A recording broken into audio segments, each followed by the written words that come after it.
I still can't believe I'm writing this out, but I need to know if I went too far, or if I did exactly what any sane person would do when backed into a corner on the happiest day of their life.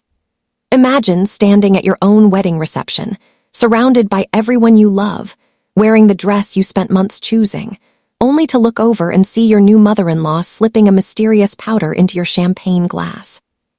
My heart stopped, my blood ran absolutely cold, and in that split second, a switch flipped inside me. I didn't scream, I didn't cry, and I didn't cause a scene that would ruin the night for my husband. Instead, I walked right up to her, switched our glasses when she wasn't looking, and forced her to drink her own toxic concoction right there in front of the entire head table. Was I wrong for doing that, or did she get exactly what she deserved? I want you to really think about that as I tell you everything that led up to this nightmare, because this wasn't just a sudden moment of madness. It was the climax of a psychological war she had been waging against me from the literal moment we met. To understand why she would do something so unfathomably cruel on our wedding day, you have to understand who Evelyn is. Evelyn is the kind of woman who treats her only son, my now husband Mark, not like a child, but like a prized possession. Mark is a gentle, incredibly kind-hearted man, but he has a major blind spot when it comes to his mother.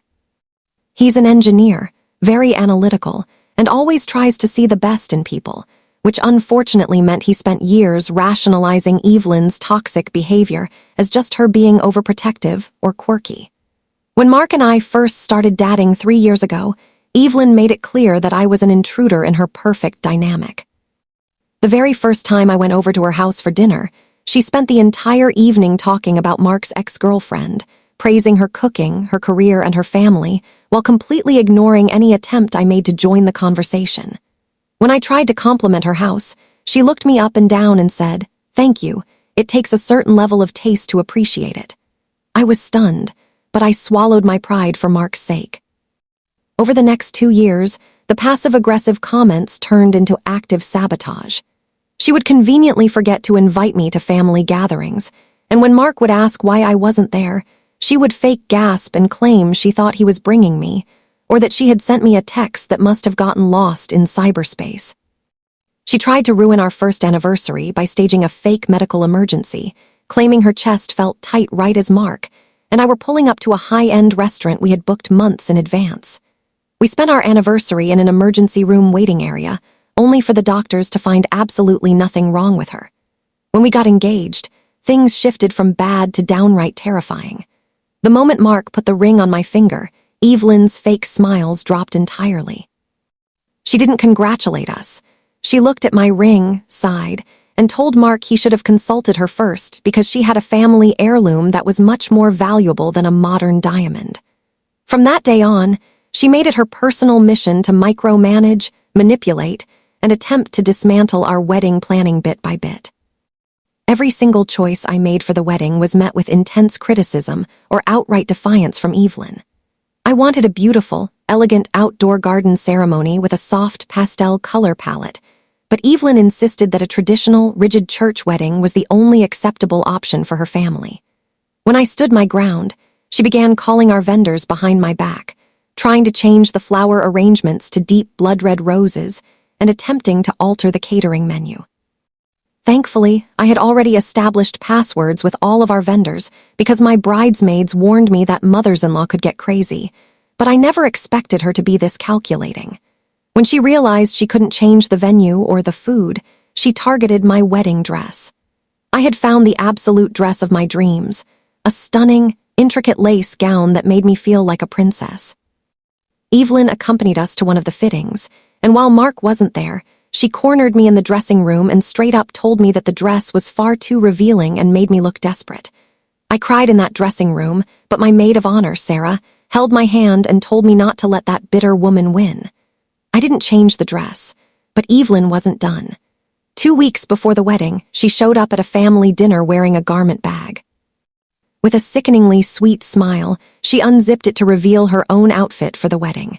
It was a floor-length, heavily embroidered, stark white gown. It was, for all intents and purposes, a wedding dress. Mark immediately spoke up, looking uncomfortable, and said, "Mom, you can't wear white to a wedding. That's standard etiquette." Evelyn immediately burst into tears, accusing us of bullying her and claiming it was actually a light cream color, not white, and that she just wanted to look beautiful for her son's big day. Mark, ever the peacemaker, tried to soothe her, and she ultimately promised she would find something else. But I knew in my gut she was lying. The morning of the wedding arrived, and the anxiety buzzing through my veins was electric. I was marrying the love of my life, but I felt like I was walking into a minefield. As I was getting my makeup done, Sarah walked into the bridal suite looking absolutely livid. She told me that Evelyn had just arrived at the venue, and lo and behold, she was wearing the exact white gown she had promised to replace. She was walking around the reception hall acting like she was the hostess of the entire event, greeting guests before they could even see us. I took a deep breath, looked at myself in the mirror, and refused to let her ruin my day. The ceremony itself went beautifully. When the doors opened and I walked down the aisle, seeing Mark's eyes fill with tears made all the stress melt away. For a moment, I forgot Evelyn even existed. Even when I passed her in the front row and saw her glaring at my dress with pure venom, I didn't care. Mark held my hands, we said our vows, and we were officially husband and wife. But the peace didn't last long, because the reception was where Evelyn decided to play her final, most dangerous card. During the cocktail hour, she kept trying to get close to the head table, hovering around the service staff. I noticed her whispering to one of the bartenders, but I figured she was just complaining about the liquor selection, which was totally on brand for her.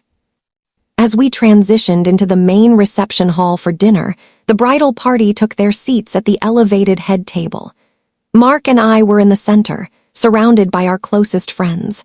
It was time for the toasts. And the venue staff began pouring the champagne for the traditional toasts. I had stepped away for just a moment to go to the restroom and adjust my bustle, leaving my freshly poured glass of champagne sitting right there at my seat. When I came back into the room, navigating through the crowd, I had a clear line of sight to the head table from the side entrance. That's when I saw her. Evelyn was standing right next to my empty seat, pretending to look at the floral centerpiece. Her back was partially turned to the rest of the room, but from my specific angle, I could see her hands perfectly. She reached into her small evening clutch, pulled out a tiny plastic wrapper, and quickly shook a white, powdery substance right into my champagne glass. She used her finger to give the liquid a quick swirl, slipped the wrapper back into her purse, and then casually walked away toward her own table, acting as if she had just been admiring the decorations. My heart hammered against my ribs so hard I thought it would burst. My jaw went completely slack, and a wave of pure, unadulterated fury washed over me. This woman was trying to poison me or drug me on my own wedding day. She wanted to ruin my night, make me sick, or embarrass me in front of everyone we knew. So that is the exact situation I found myself in, standing at the edge of my own wedding reception, realizing my mother-in-law had just spiked my drink. I had to make a choice right then and there. Before I tell you the absolutely insane way I handled this and what happened to her next, I want you to pause right now and comment below what you would have done in my shoes. Would you have called the police? Would you have made a massive scene in front of all the guests? Or would you have done what I did? Seriously, drop your thoughts in the comments, because what happens next is something nobody in that room will ever forget. I stood there for a few seconds, taking deep, ragged breaths to calm the shaking in my hands. I knew that if I ran to Mark or shouted for security, Evelyn would play the victim. She would claim it was a misunderstanding, that she was just putting sugar or a vitamin in my drink, or she would deny it entirely, and it would turn the reception into a chaotic crime scene, completely ruining the night for Mark and everyone else. No, I wanted her to face her own medicine. I walked purposefully back to the head table, making sure to keep my eyes locked on my glass so nobody would switch it. I sat down next to Mark, who smiled warmly and took my hand, completely oblivious to the war that was about to break out. I looked across the room and caught Evelyn's eye. She was sitting at the family table, watching me like a hawk, a smug, satisfied smirk plastered across her face. She was waiting for me to take a sip. I picked up my spiked glass of champagne, and then I picked up Mark's glass too, holding them both. I turned to Mark and whispered, "Hey honey, can you do me a favor and go ask the DJ to cue up our next song? It'll just take a second." Mark kissed my cheek, said of course, and walked away toward the DJ booth. The moment his back was turned, I stood up from the head table holding my poisoned glass, and I walked directly over to Evelyn's table. The music was playing softly, and people were chatting, so nobody noticed me approaching her from behind. I leaned down right next to her ear, making sure my voice was a low, terrifying whisper that only she and the people sitting directly next to her could hear. I said, "Evelyn, I saw what you did. I saw you put something in my drink." Evelyn's face instantly drained of all color, turning a ghostly, sickly pale shade that matched her awful white dress. She stammered, "I don't know what you're talking about, you're being paranoid." I smiled, a cold, ruthless smile, and set my glass down right in front of her. I said, "Oh, really? Well, if it's just normal champagne, then you won't mind drinking it. Toast to our marriage, Evelyn.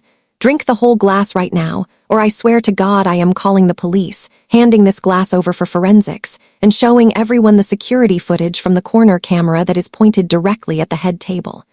I was bluffing about knowing where the cameras were pointing, but she didn't know that. She looked at the glass, then looked up at me, pure terror in her eyes. Her hands started trembling violently. She knew she was caught. She whispered, "Please, it was just a joke. It's just a strong laxative. It won't hurt you."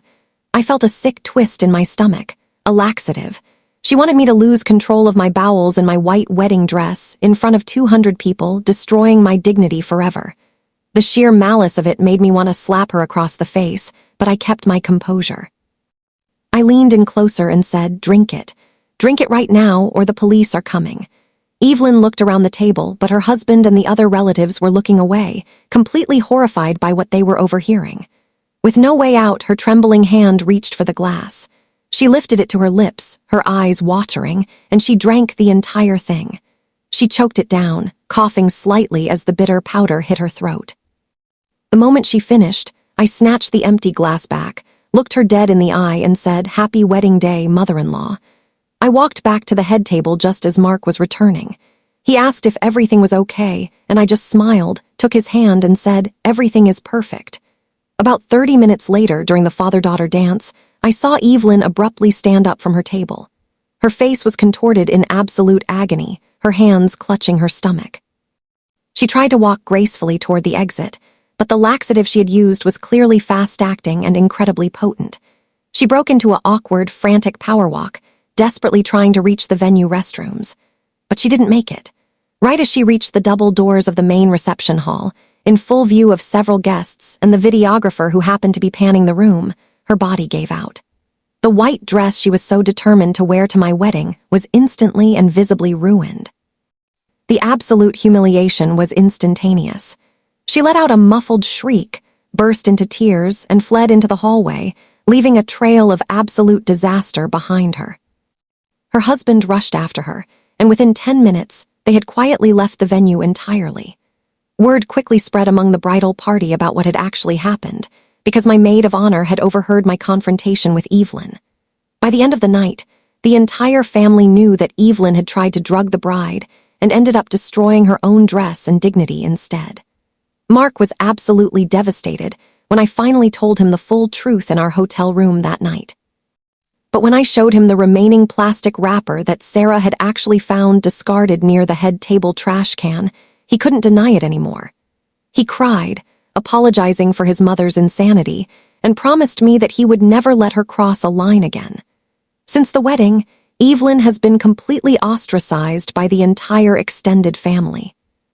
She refuses to leave her house out of sheer embarrassment, and Mark has officially gone completely no contact with her until she seeks serious psychiatric help. Looking back, I don't feel a single ounce of guilt. She tried to orchestrate the ultimate humiliation for me on the most important day of my life, and instead, she trapped herself in her own twisted game. This whole experience taught me that sometimes, you can't just take the high road and let people walk all over you. When someone shows you they are willing to go to dangerous, malicious lengths to hurt you, you have to stand up and show them that actions have immediate, unforgettable consequences. I saved my wedding night, I protected my sanity, and I exposed a monster all in one move. If you think Evelyn got exactly what she deserved, make sure to like this video to show your support for how I handled it. Don't forget to subscribe to the channel for more shocking, unbelievable stories just like this one every single week, and definitely share your final thoughts on this whole crazy mess in the comments section below. I love reading how you guys would handle these insane family dynamics. Thank you so much for listening to my story. Stay safe out there, and I'll see you all in the next story.